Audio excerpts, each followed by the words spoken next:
сайн байцгаана уу? Би Монгол Улсын их сургуулийн шинжлэх ухааны сургуулийн биологийн техникийн багш Анармаа байна. За өнөөдөр бид нөгөө биологийн зөвлөмж хичээлээр үндсэн хоёр сэдв ярилцсан. Тэрний эхний сэдв бол биологийн олон янз байдал болон тэрнийг хэрхэн хэмжих вэ гэдэг асуудал байгаа. За үүний дараагаар бол энэ биологийн олон янз байдал зүйлийн тархалт болон илбэгшилд абиотик болон биотик хүчин зүйлүүд нөлөөлдөг. Тэдгээрийн нөлөөллийг хэрхэн авч үзэх вэ гэдэг корреляцийн анализийн талаар ярих болно. Тэгэхээр өнөөдрийн нэг зорилго маань бол биологийн олон янз байдал гэж юу вэ? Тэгэхээр тэрнийг яаж тооцох вэ гэдэг. Тэгээ энэний нэг жишээ болох Симпсоны индексийг хэдүүл авч үзнэ. За тэгэхээр биологийн олон янз байдал гэдэг асуудлыг бид нэр бодохдоо үндсэн 3 асуудлыг бид нар авч үздэг. Нэгдүгээрт бол амьдрах орчин буюу экосистемийн олон янз байдал. За тэгэхээр энэ зурган дээр харуулсан жишээгээр харуулсан олон янзын амьдрах орчин байж болох юм байна гэдэг асуудал байна. Хоёрдугаарт бол биднэрт генетикийн олон янз байдал гэж байдаг. Өөрөөр хэлбэл аливаа нэгэн зүйл маань генетик тэр нэг нөхцөлийн хувьд олон янз байдал байж болно гэж. За хамгийн сүүлд бид нар хамгийн сайн мэддэг нь бол зүйлийн олон янз байдал буюу организм зүйлүүд маань хэдэн янз байж болох вэ гэдэг энэ асуудал байгаа. За би жишээ олгоод энд хэдэн 5 доменийнхаа олон янз байдлуудыг харуулж байна. За энэ дээр бол жишээлбэл протократийн олон янз байдал харагдаж байна. За мөөгний олон янз байдал, за нэгс замгийн олон янз байдал, нэгсдийн олон янз байдал, ургамлын олон янз байдал, амьтдын олон янз байдал гэх мэтлээ. За тэгэхээр бид нар энэ биологийн олон янз байдлыг ингээд хэмжихдээ ихэнх тохиолдолд одоо бол бид нар зүйлийн олон янз байдал гэдэг дээр ярина. Тэгэхээр зүйлийн олон янз байдал дээр бид нар хоёр үндсэн ойлголтыг авч үздэг. Нэгдүгээр зүйлийн баялаг буюу зүйлийн тоо хэд байх вэ гэдэг асуудал байгаа. Хоёрдугаарт тэр зүйл бүрийн тоо толгой буюу тэр арив нь хэр зэрэг байх вэ гэдэг асуудал байгаа. Тэгэхээр энэ хоёрыг бид нар мэдснээрээ энэ индексийг бол бодож болно гэсэн үг.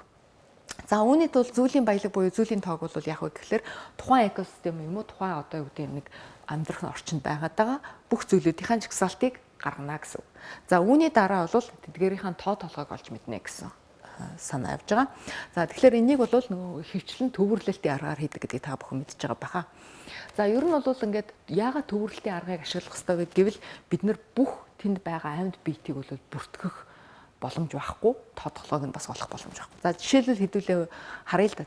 Хинтийн нуруунд биологийн олон янз байдал гэж ярив. Тэгэхээр хинтийн нуруунд байгаа бүх зүйлийг бид нар яаж тодорхойлох юм бэ? Тэдгээрийн тоо толгойг хэрхэн тодорхойлох юм бэ гэдэг асуудал. Тэгэхээр бид нар энэ тухайн газар нутгаасаа төвөрлөж, дээж авчаад, дээжин дээрээ туурлан зүйлийнхаа тоо илбэгшлийг бол ингэж гаргаж болдгоо. За тэгэхээр бид нар одоо жишээлбэл хинтийн нурууны зүйлийн олон янз байдал гэдэг ингээд авч үзье. Тэгэхээр хинтийн нуруунд байгаа бүх зүйлүүдийг бид нар жишээлбэл бүртгүүлэх. Тэгээд тэр зүйл болгоны жишээлбэл халиун бугны тоо толгой гэдэг бүгднийг ингээд тоолох боломж байхгүй. За тэгэхээр бид нар тэн дээр яадаг вэ гэхээр тухайн газар нутгаасаа төвөрлөлт аваад тэр төвөрлж авсан дээжин дээрээ бид нар анализ хийдэг. За тэгэнгүүт бид нар энэ дээр өнөөдрийн хичээлийн гол сэдэв бол тэр биологийн олон янз байдлыг бид нар хэрхэн тоогоор илэрхийлэх вэ гэдэг асуудал байна. За энийг тоогоор илэрхийлэх гэдэг агийн ач холбогдол нь юу гэвэл бид нар жишээлбэл хамгаалтын арга хэмжээ авъя гэж бодъё. Тэгвэл хамгаалтын арга хэмжээг хаана авбал илүү олон зүйлийг хамгаалж чадах вэ гэдэг энэ үндсэн асуултанд хариулах тэр нэг арга маань бол үндсэндээ бид нар энийг тоогоор илэрхийлээд харьцуулж үзэх байгаа. За тэгэхээр тоогоор үзэхэд нэг аргачлал нь бол энэ Симпсоны индекс байгаа. Тэгэхээр Симпсоны индекс бол үндсэн 2 асуудлыг авч үздэг. За нэгдүгээр төрөний хэдэн зүйл байна вэ буюу зүйлийн баялаг нь хэд байна. За хоёрдугаарт тухайн зүйлүүд нь жигд байд буюу тэдгээр зүйлс нь хэр зэрэг тэнцүү арвийн хувьд гэдэг тоо толгойн хувьд хэр зэрэг тэнцүү байна вэ гэдгийг авч үзэж байгаа. За тэгэхээр энийг бол ингээд нэг томьёо нь бол томьёог нь та бүхэн энд харж байна. За энэ жижиг энээр юг илэрхийлж өгнө гэвэл тухайн зүйлийн бодголуудын тоо. Нэг тухайн жишээл халиун бууг байлаа гэхэд тэр халиун бууг нь хичнээн тоо толгой тоологдсон бэ гэдэг асуудал байгаа. За дараа нь бүх зүйлийн нийт бодголуудын тоо гэхлээр тэнд байгаа туруутан амьтдын хичнээн зүйл байгаа юм. Тэр бүх зүйлүүдийн тоо нийт тоонол байна л тэр тоонуудыг тоо болгон дээр нь тоологдох бодголуудын тооноо байна гэсэн тэр санаа явж байгаа гэсэн. За ингээд үндсэндээ бол энэ маань бага бах тусмаа бол зүйлийн олон янз байдал маань бага байдаг юм байна. Их бах тусмаа зүйлийн олон янз байдал их байна гэдэг. За тэгэхээр хэдүүлээ энийг жишээлбэл жишээн дээр авч үзье. За энэ дээр жишээ харуулж байгаа нь болохоор чинь нэгдүгээрт энэ A site, B site. За энийг түрүүний ихаар нь одоо жишээлбэл богдуул нөгөөх нь одоо юу гэдгийг хинтийн арай өөр одоо богдуулаас өөр нэг уул байна гэж ингээд үзье. За тэгэхээр энэ дээр бол нэг ургамлын зүйлүүдийг чигсаасан байна. За шивээ халгаан, самын өрхөг, Монгол өвс, Адамсын шарилж, галан гүчгийн нэмийн багвхаа гэх мэтлэн. За ингээд A site дээр бол A site болон B site дээр хоёуланд нь 1 2 3 4 5 6 7 зүйл байна. За энэ 7 зүйл бүр тус бүр дээрээ тухайн бодголууд нь хэд байгааг бүрхцээр нь юм уу эсвэл ариваар нь квадратын аргаар юм уу эсвэл одоо тэр line transect-ийн аргаар бид нар ингээд тоолсон байна. За тэгэхээр шивээ хаалга нь энэ дээр 57 за нөгөө B site дээр бол 38 гих мэтлэнгээр ингээд тоологдсон байна. За одоо тэгэхээр бид нар яах ёстой вэ гэхээр үндсэндээ энийга нөгөө нэг нийт хэд байна вэ гэдэгт дээр хуваана гэсэн үг. За тэгэхээр бид нар ингээд харах юм бол энэ тоонууд одоо эднэрийг ингээд хувлаад үзэхээр нийтдээ 100 ингээд бодгол байгаа юм байна. За энэ 100 бодголоо ингээд хуваад үзэхээр нийтдээ 100 энд одоо A site-аар нийт 100 бодгол байгаа учраас энэ 57 100 хуваагаад 0.57. 32-ыг 100 хуваагаад 0.32 гих мэтлэнгээр бид нар энэ A site-ийнхаа зүйл тус бүрийнх нь ингээд хуваачлаа. За үүнийхээ дараа хэрвээ бид нар энэ томьёогоо харах юм бол квадрат зэрэг төвшүүлчихэж байгаа. Тэгэхээр энийг одоо бид нар энэ квадрат зэрэг төвшүүлсэн энд харуулж байна. За квадрат зэрэг төвшүүлснийхаа дараа хэрвээ бид нар томьёогоо харах юм бол бүгднгийн хооронд нэмж байна. За тэгэхээр энэ гарч ирсэн квадрат зэрэг төвшүүлсэн тоонуудаа бүгдийн хооронд нь нэмэхээр 0.43 гарч байна. За үүний дараа бид нар энэ 1 гэдэг тооноосоо энийг хасгаар A site дээр 1-ээс 0.43-ыг хасаад A site-ийн зүйлийн олон янз байдал буюу Simpson индекснээр бодоход 0.57 гарч ирж байна гэсэн. За нөгөө сайтыг аваад үзье. Бас адилхан 10 зүйлтэй байгаа шүү дээ, тийм. Биш ээ 7 зүйлтэй байгаа. Тэгэхээр энэ 7 зүйлийнхаа нөгөө арив нь буюу бүрхцийн энд ингээд гаргасан байна. За энийгээ мөн адилхан нийт бодголынхаа тоондоо хуваана. За нийт бодголын тоон бол бас адилхан 100 байгаа юм байна. За тэгэхээр 38-ыг 100 хуваагаад 16-ыг 100 хуваагаад гих мэтлэнгээр ингээ гаргацсан. Тэрнийхээ квадрат зэрэг төвшүүлээд бас нийлбэрийг нь болохоор 0.24 байна. За энэ 0.24-өө бид нар нэгээсээ хасахаар 0.76 гарч ирж байна гэсэн үг. За тэгэхээр A site-ийн маань Simpson-ы индекс бол 0.57 гарч ирсэн бол B site-ийн маань Simpson-ы индекс 0.76 гарч ирж байна гэсэн үг. За тэгэхээр өмнө нь бид нэр дурдсан хэрвээ энэ маань нэг рүү дөхөх юм бол зүйлийн олон янз байдал маань хамаагүй их байна гэж үзэж байгаа гэсэн үг тийм. Тэгэхээр одоо энэ A, B гэдэг хоёр сайтыг харах юм бол зүйлийн тоон яг адилхан боловч арив нь энэ талтаа илүү жигд хуваарлагдаж өгсөн учраас одоо юу гэдэг аль нэгэн зүйл нь илүү доминант биш байгаа учраас за одоо харъя 38 шивээ халган 38 самын өрхөг 16 Монгол өвс Адамсын шарилж 22 гэд. За ерөнхийдөө бол үндсэндээ шивээ халган болон Адамсын шарилж нь арай илүү их самын өрхөг Монгол өвс гэд энэ дөрвийн хооронд бол харьцангуй жигд байдлаар ингэж бүрхсэн тархсан байна. Гэтэл нөгөө нэг A сайт дээр бол шивээ халган одоо дангаараа илүү их доминант байна гэсэн үг. Тэгэхээр энэ зүйлийн тоо гэдэг маань энэ зүйлийн олон янз байдал гэдгийг тодорхойлох нэг хүчин зүйл болохоос гадна энэ хэрэг зэрэг жигд тархалттай байна вэ гэдэг нь бол дахиад нэг юм хүчин зүйл болж өгч байна гэсэн. За ингээ харах юм бол бид нар сайт А нь бол зүйлийн олон янз байдал 0.57 дунд зэрэг сайт Б 0.76 гэдэг зүйлийн олон янз байдал нь хамаагүй илүү байна гэсэн. За энэ тохиолдолд бид нар бол энэ сайт Б нь олон янз байдлыг илүүтэйгээр илүү сайн төлөөлж олон янзын индекс нь илүү байна л гэж энэ дээр дүгнэх байна. За ингээд одоо үндсэндээ хэдүүлээ зүйлийн олон янз байдлыг хэрхэн хэмжих вэ гэдэг тэр хэмжүүрүүдийн нэг болох Simpson-ы индексийн олон янз байдлын талаар хэдүүлээ авч үзлээ. За одоо дараагийн 2 дугаар хэсэг рүү оръё. За 2 дугаар хэсэг дээр бид нар юуг авч үзэх гэж байгаа вэ гэвэл тухайн амьд организм зүйлүүд маань энэ тархалт илбэгшил гэдэг маань тодорхой хэмжээгээр абиотик болон биотик хүчин зүйлээр тодорхойлогдож байдгаа гэж авч үздэг. За тэгэхээр абиотик гэдэг зүйлийг бол та нар мэдж байгаа. Амьгүй хүчин зүйл, абиотик гэдэг бол амьд хүчин зүйлээ. За тэгэхээр бид нар тархалт гэдэг маань үндсэндээ юу хэлж байгааг вэ? Тухайн зүйл маань хаана тархсан бэ гэдэг асуудлыг ярьж байна. За тэгвэл илбэгшил гэдэг маань нэг гад одоо жишээл хичнээн тоо толгой байна вэ гэдэг асуудлыг ярьж байгаа гэсэн. За тэгэхээр абиотик гэдэг түрүүн хэлсэн чиг температур хөрсний pH эсвэл гэрлийн эрчим гэх мэтээр энэ хүрээлэн буу орчны хүчин зүйлийг хэлдэг бол биотик гэдэг маань одоо өрсөлдөөн, идэж тэжээл, махчлал гэх мэт эсвэл бол одоо ямар нэгэн байдлаар малын нөлөө гэх мэт энэ хүчин зүйлүүд байж болж байгаамаа. За тэгвэл эдгээрт нь тэр тухайн зүйлийн маань тархалт элбэгшилтэй яаж нөлөөлж гэнэ үү гэдгийг авч үзэхээр энэ аль нэг нөлөөлөл нь нөлөөтэй байна уугүй гэдэг хамаарлын хүчин зүйлээр бид нар авч үзэж болдог. За жишээлбэл одоо чийг нэмэгдэхэд одоо хөрсний чийг нэмэгдэхэд ургамлын гарц бүрхсэн нэмэгдэнэ. Тэгэхээр энд бол эерэг хамааралтай байх жишээтэй. За жишээлбэл сөрөг хамаарлын жишээ. За малын тоо толгой нэмэгдэх юм бол ургамлын гарц одоо муудна, бэлчээрийн гарц муудна гэжтэй. Тэгэхээр энэ дээр малын тоо толгой нэмэгдэхэд ургамлын бүрхэц буурна гэдэг ийм сөрөг хамаарал байж болох нь. Эсвэл ямар нэгэн холбоо хамаарал ерөөс ортос байхгүй. За жишээлбэл одоо юу гэдгийг халиун бууганы тоо толгойд хөрсний pH огт нөлөөлөхгүй гэдэг ч юм уу. За гэхдээ энэ дээр нэг анхаарах ёстой юм нь юу гэвэл хамаарал байна гэдэг нь шалтгаан болно гэсэн үг бол биш. Хамаарал маань яаж харагдах вэ гэж. Тэгэхээр бид нар хэрвээ энэ дээрээ X тэнхлэг дээрээ одоо жишээлбэл тухайн хүчин зүйлийг авч үзье, ямар нэгэн байдлаар чиг гэж үзэхэд ургамлын бүрхөвчин энэ Y тэнхлэг дээр авч үзэхэд энэ хоёрын хооронд эерэг хамааралтай ийм дүр зураг харагдж байвал энэ маань эерэг хамаарал гэж авч үзэх юм. Ямар нэгэн байдлаар энэ дээр ямар ч одоо юу гэдгийг зүй тогтол харагдахгүй байвал хамааралгүй. Харин ийм одоо юу гэдэг X нь бага байхад Y нэг. Жишээлбэл малын тоо толгой бага байхад Y нь буюу ургамлын гарц нь илүү их. За тэгэхээр малын тоо толгой ихсэх тусам ургамлын гарц нь буурч ийн гэвэл бид нар энийг сөрөг хамаарлаа гэж хэлдэг байна. За тэгэхээр энэ корреляцийн коэффициент гэж бид нар энийг хэлж байгаа R гэж байгаа. Энэгээр R-аар үнэлж байгаа. Энэ маань хасах нэгээс нэмэх нэгийн хооронд хэлбэлзэлж болдог утга байна. За тэгвэл энийг жишээлбэл за тэгэхээр түрүүн хэлсэн корреляц байна гэдэг маань хамаарал байна гэдэг үг биш ээ гэж. За энэ жишээлбэл хэдүүлээ энийг аваад үзье. За энэ бол ингээд нэг бодит дата. За хэрвээ харах юм бол энэ цинкрээр юу хэлж байгааг гэвэл мөхөөлтсний зарагдсан тоог илэрхийлж байгаа. Нөгөөх нь улаанаар авраг загас хүнлүү дайрсан тоо хэмжээ.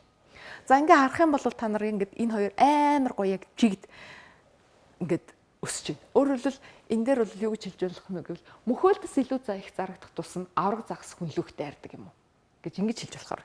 Эсвэл бол авраг загас их хүнлүү их дайраад байвал мөхөөлтс их зарагддаг юм уу. За ийм яагаад гэтэл энэ дээр ингээд ийм халбаа хамааралтай байгаа мөртлөө энэ одоо зүгээр бодоход бол энэ хоёр ямар ч хамааралгүй гэмээр юм байгаа даа шүү дээ. Тэгэхээр хэдүүлээ энэ нөгөө хугацааг нь харъя.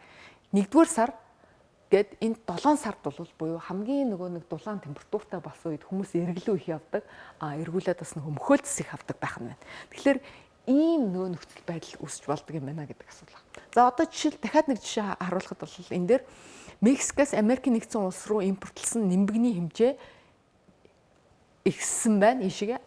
Тэгэхэд Америкийн хурдны зам дээрх ослын тоо энэ Y тэнхлэг дээр байна. За ингээ харах юм бол нимбэгний хэмжээ ихсэх тусам импортлж байгаа нимбэгний хэмжээ ихсэх тусам хурдны зам дээрх ослын тоо нь бол ингэж буурч байгаа зүй тогтол харагдаж байна. За энэ бол ингээд маш гоё корреляцтай байгаа боловч яасан дээр бол одоо юу гэдэг илүү их нимбэг импортлох нь хурдны замын ослтой яаж холбогдох вэ гэдэг нь бол ойлгомжгүй болж байна тийм. Гэтэл яг ингээ харах юм бол энэ он дарааллын асуудал явж байна. Тэгэхээр хүмүүсийн нимбэгний хэрэглээ нэмэгдсэн байна. Эргүүлээд одоо юу гэдэг машины аюулгүй байдал гэдэг зүйл маань илүү сайжирсны хүрээр энэ дээр ийм хамааралтай юм шиг дүр зураг харагдсан байна. За тэгэхээр ийм корреляц буюу хамаарал бол ажиглагдаж болно. Гэхдээ шалтгаан болж болохгүй шүү. Шалтгаан биш байж болно гэдэг юмыг л бүү мартаарай л гэсэн. За тэгэхээр хэдүүлээ одоо энэ дээр хоёр янзын корреляцийг үзнэ гэж ярьсан. За нэгдүгээрт бол Персний корреляц. За Персний корреляц буюу Персний шугаман хамаарал гэдэг нь энэ түрүүний хэлсэн хоёр хувьсгчийн хооронд шугаман хамаарал байгаасыг шалгаж байгаа. Өөрөөр хэлбэл нөгөө нэг хөрсний чийг ихсэх тусам ургамлын гарц сайжирч гэнэ үү гэдгийг үзье.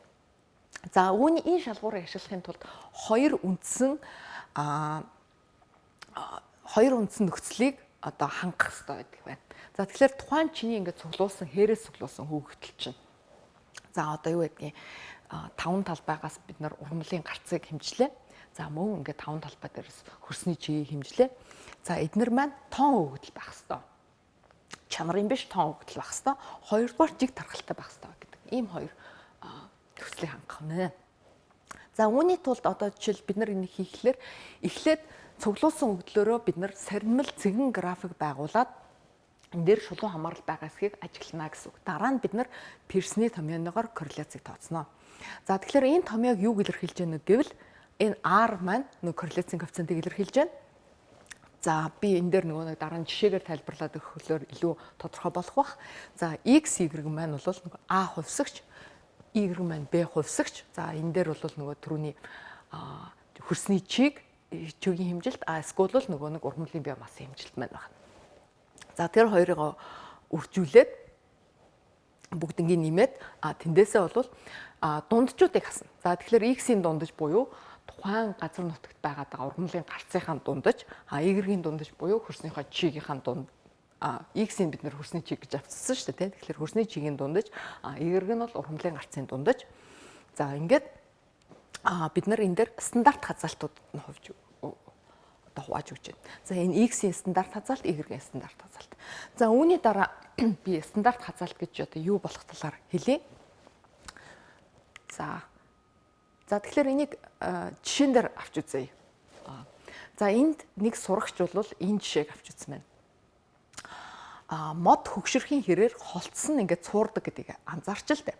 Тэгэхээр магадгүй илүү хөгшин мод нь илүү юм том цуурсан байна уугүй юу гэдэг ийм таамаглал төвшүүлсэн байна. За үүнийг шалгахын тулд энд оюутан болвол энд цуурдсны энэ хоорондын зайг нь бол миллиметрээр хэмжсэн.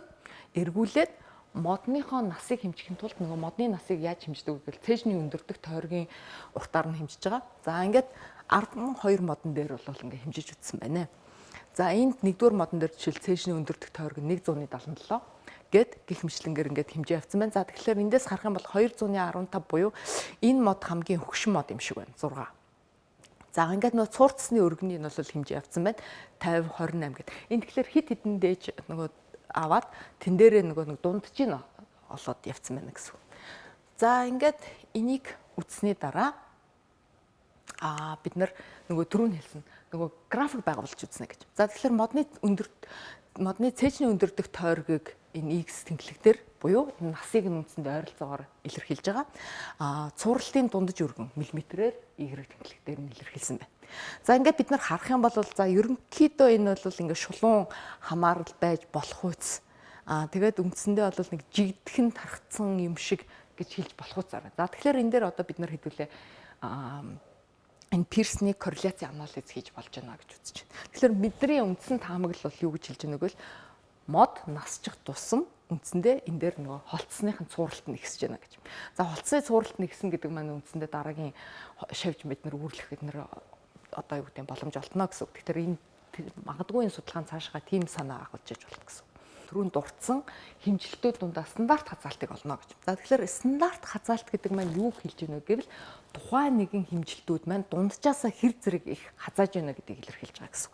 За тэгэхээр энд нөгөө хэмжилт маань нөгөө хэмжилтийн дундаж маань гэсэн. За тэгвэл энийг хэдүүлээ нөгөө нэг түрүүнийхээ нас болон нөгөө модныхаа насыг илэрхийлж байгаа цээжний тойргийн өргөн гэж авч үзье л да. Тэгвэл бид нар энэ дээр энэ 12 модныхоо цээжний тойргийн өргөний энэ 12 хэмжилтийнхаа дундаж нь бол архимедик дундаж нь олчих юм байна. За тэр архимедик дундаж нь бол энийг илэрхийлж байгаа юм. За үүний дараа тухайн хэмжилт болгон маань энэ архимедик дунджаас хазааж байгаа хазаалтын буюу зөрүүг нь олж өгнө гэсэн үг.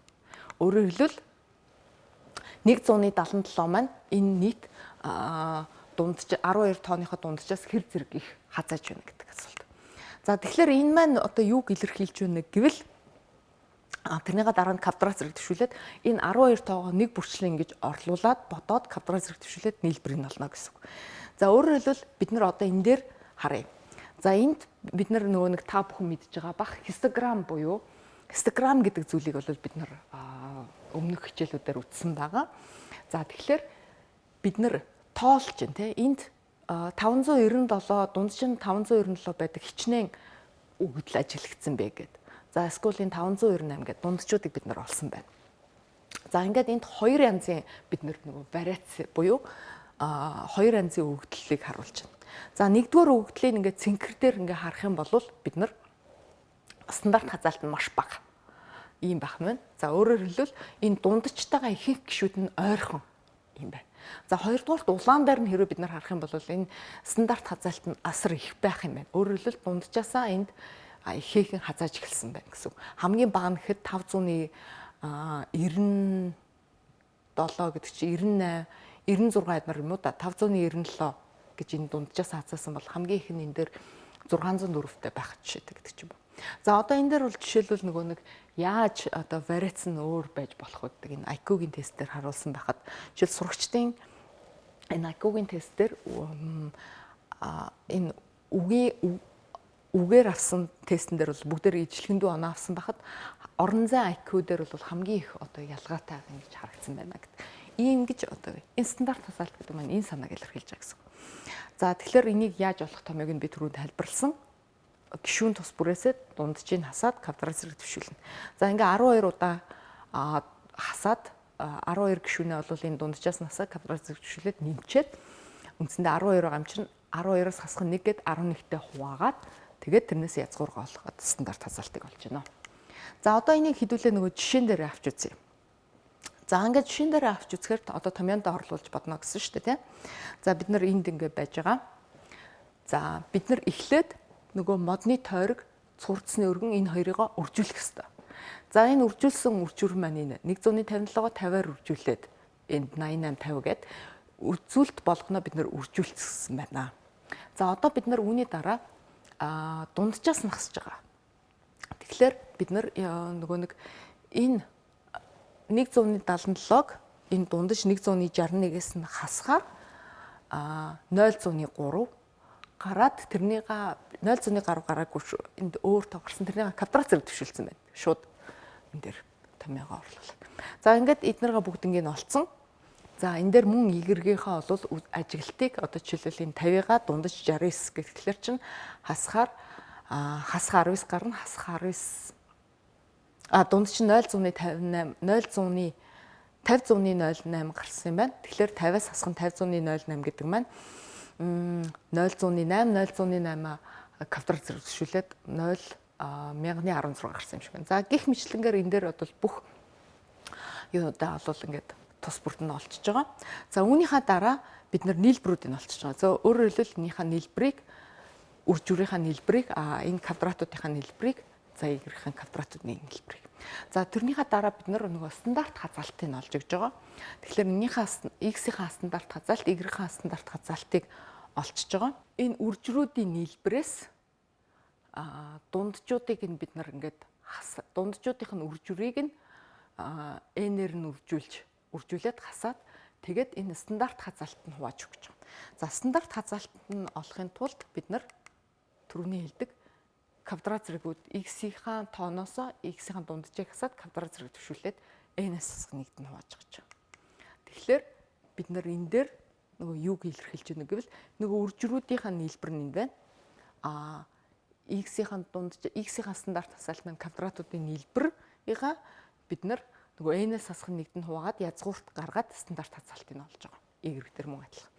За стандарт хазаалт олсныхоо дараа бид нар яах ёстой вэ гэвэл энэ үржүүлсэн нийлбэрээ бид нар нийлбэрээсээ дунджуудыг нь өөрөлдөл энэ 161 0.508-аар үржүүлээд тэрнийхээ n буюу 12-оор үржүүлээд тэрнийг хасаад тэгээд бид нар эннийхээ үржвэртэй хувааж өгнө гэсэн үг. За ингээд энэ хоёр стандарт хазаалтаа хувааж үзэхээр бид нарт энэ дээр R маань 0.87 гарсан байна гэж ингэж гарч ирж байна. Өөрөөр хэлбэл энэ хоёр маань маш ихээр хамааралтай, эерэг хамааралтай гэдгийг бол баталж байна гэсэн. За тэгвэл одоо дараа нь тэгвэл бид нар түрүүний хэлсэн энэ Пирсний корреляцийг бид нар бодохын тулд өгөгдөл маань шугамаа хамааралтай байх ёстой. Нэгдүгээрт, хоёрдугаарт энэ маань өөрөө тодорхой хэмжээнд юу яадаг? Нормал төгөлтэй байх ёстой гэж. За тэгвэл хоёр хувьсгчийн хооронд илэрхий хамааралтай боловч өгөгдөл нь хэвийн тархалтай биш бол Пирсний корреляцийг ашиглаж болохгүй юм байна. Тэгвэл яах вэ гэнгүүт бид нар спермийн эренбэт хамаарлыг ашиглах ийм арга зүйтэй байх нь. За тэгэхээр спермийн эренбэт хамаарлын нөгөө хийх аргачлал маань яг түрүүнийхтэй их төстэй. Нэгдүгээр бид нар тархалтынхаа графикаа үүсгэн. За тэгэхээр энэ дээр бид нар энэ аргыг ашиглаж болох уугүй юу гэдгийг тодорхойлохын тулд эхний тэр график үүсгэж харж байгаа гэсэн. За тэрний дараа энэ нөгөө тэгшдэглийг ашиглаад спермийнхаа корреляцийг бодно гэсэн. За энэ тэгшдэгэл нь ямар учиртай тэгшдэгэл вэ гэвэл RS гэдэг дээр бид нар спермийн эренбэт хамаарлын илэрхийлж байна. За тэгээ энийг нэгээс хасах нь 6 гүрчгэн D-ийн квадратын нийлбэрүүд хуваах нь дээжний тооныгоо куб зэрэг төвшүүлээ тэрнээс n-ийг хасж байгаа. За тэгэхээр энэ дээр хамгийн гол юм нь бол энэ дээр D гэж байгаа. Тэгэхээр энийг эренб буюу зэрэглэлийн ялгаа гэж хэлж байгаа. За тэгэхээр энэ юу гэсэн үг вэ гэдгийг хэдүүлээ жишээн дээр авч үзье. За одоо жишээлбэл ингэж авч үзсэн байна. За энд нэг судлаач юу хийхийг хүссэн бэ гэвэл энэ 10 талбайд 2 өөр зүйлийг хэмтсэн байгаа даа. 2 өөр зүйлийн дунгийн бодглолтын тоог.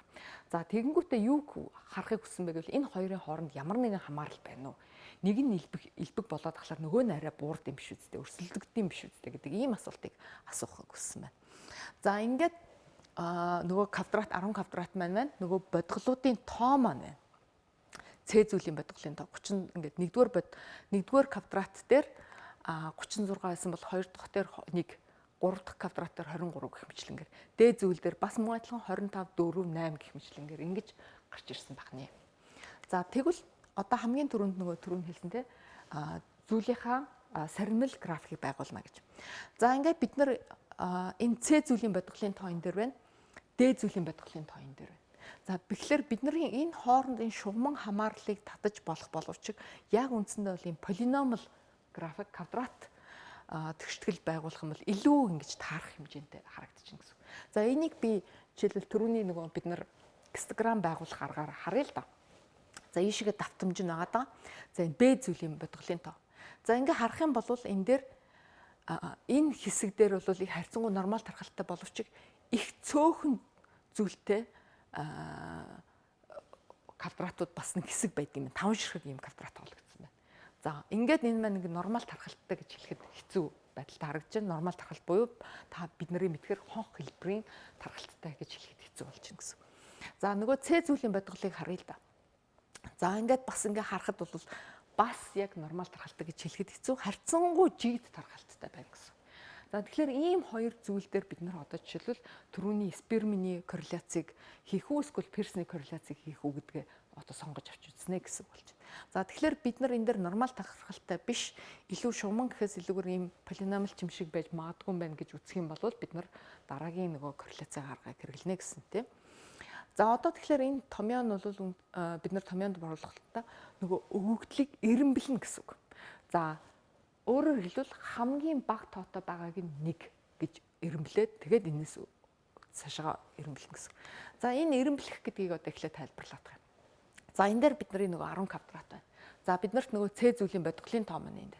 За тэгэхээр би эндээс ингээ харах юм бол хамгийн цөөхөн бодголтой квадрат нь бол энэ 2 дугаар квадрат байгаа учраас би нэг гэж хэлчихэж байна. 1 гэд эренбэлчихэж байна. За 2 дугаарт нь харъя. Хамгийн цөөхөн дараа нь энэ 8 50. Тэгэхээр энийг 2. Дараа нь 12 нь 3, 24 гих мэтлэнгээр би энийг бүгднийг нэрмэлээд одоо хамгийн их зүйлтэй нь бол энэ 4-р квадрат нь буюу энийг 10 гэдээ дугаарлцсан байна. Нөө Д зүйлийн бодглолынхаа хэрэг бид нар харах юм бол хамгийн бага өгөгдөлтөд энд 4 бодголтой 2-р квадрат байна. Тэгэхээр энийг 1 гэж үзээд дараагийн 5 бодголтой 6 нь бол 2-р зэрэг дээр за 6 3 гэдээ адилхан явж байгаа юм байна. За эндээс эхлүүлээд өөр зөрж эхэлж байна. Энэ 3 дугаарх нь бол эхний Ц зүйлийн хувьд 5 дугаарт нь орж исэн бол энэ Д зүйлийн хувьд 4-т нь орсон байна. Тэгээд энд 5-д орсон байна гэх мэтлэнгээр. За одоо ингээд CD2-ын бодгол квадратуудыг бүгднийг ингээд эхээс нь бага руу ингээд ирэмбэлцсэн. D зүйлийнхаа бас эхээс нь бага руу ирэмбэлцсэн. За үүнийхээ дараа бид нар яах ёстой вэ гэвэл нөгөө ирэмбийнхаа ялгааг олно. Нөгөө D буюу ялгааг олно гэдэг маань одоо энэ дээр. Тэгэхээр бид нар энэ 7-оос 6 гисаад 1, 1-ээс 1-ийг хасаад 0 гих мэтлэнгээр за энэ 6-аас 7 хасаад хасах 1 гих мэтлэнгээр бид нар ингээд бүх ирэмбүүдийнх нь ялгааг нь олчиж байна гэсэн. За үүний дараа хэрвээ бид нар ингээд томьёогоо харах юм бол эренбийнхаа квадратуудыг олоод 6-аар үржүүлнэ гэж байгаа. За тэгэхээр бид нар энэ эренбийнхаа квадратуудыг олоод бүгднийг нэмээд нийт нь нэмээд үзэхээр энд ингээд 6 гэж гарч үзэж байна. Тэгэхээр энэ 6-гаа бид нар 6-аар үржүүлээд за энэ дээр нь 6-гаа 6-аар үржүүлээд нийтдээ 10 бодгол байсан болохоор 10-ын куб зэрэг дэвшүүлээд тэрнээс хасах. 10-ыг хасаад ингээ гараад ирсэн тооцоогоо ингээд нэгээс нь хасаад ингээ тооцохоор 0.96 гэж гарч ирж байна. Өөрөөр хэлбэл энэ хоёр зүйл маань зүйлийн тархалт маань бол маш их хоорондоо ижил төстэй байна гэсэн санаа явж байна гэсэн үг. За тэгэхээр би одоо энэ хоёр хамаарлаа үндсэндээ ингээд ерөнхийд нь харуулъя. За тэгэхээр хэрвээ тархалт маань жигд нормал байх юм бол бид нэр пирснийг ашиглах юм байна. Жигд биш байх юм бол эсвэл мэддэхгүй байх юм бол сперминийг ашиглах юм байна. За хамаарлын төрөл маань шугамн байх юм бол пирснийг ашиглаж болж байна. Ямар нэгэн байдлаар хоорондоо хамааралтай. Гэхдээ заавалчгүй шугамн биш нөгөө түрүүний хэлдгээр полиномал байх юм бол бид нэр жишээлбэл сперминийг ашиглах юм байна. За өгөгдлийн төрөл маань заавалчгүй нөгөө хоёр хооронд нь хамаатуулж үзэж байгаа өгөгдлүүд маань тоон өгөгдөл байх хэрэгтэй байна. Түрүүний ургамлын одоо юу гэдэг биомасс эсвэл хөрсний чиг гэдэгтэй адилхан. За эсвэл энэ дээр эренбэлж болдог өгөгдлүүд байх нь байна.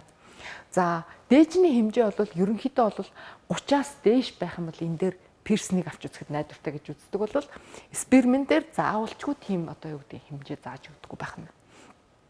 За одоо нөгөө түрүүний жишээг энд харуулж байна. Хурд тундас болон ургамлын бүрхэц эсвэл өндөршил буюу зүйлийн тав. За тэгэхээр алийг сонгохоо мэдэхгүй байх юм бол бид нар сперминийг сонгох юм бол хамгийн одоо юу гэдэг аюулгүй байх нь байна гэдэг ийм зүйл байна. За эхнийхээ хичээлээр бид нар биологийн олон янз байдал тэрнийг хэрхэн хэмжих вэ гэдэг Симпсоны индексийн талаар авч үзлээ. За үүний дараагаар бид нар нөгөө биологийн олон янз байдал зүйлийн тархалт болон илбэгшилт абиотик болон биотик хүчин зүйлүүд хэрхэн нөлөөлөх вэ гэдгийг тэр нөлөөллийг хэрхэн хэмжих вэ гэдэг пирсний болон сперминий корреляцийн аргуудын талаар авч үзлээ. За энэний үргэлжлэлийг бол хэдүүлээ дараагийн хичээл дээр авч дахиад ярилцах болно. За та бүхэндээ амжилт хүсье.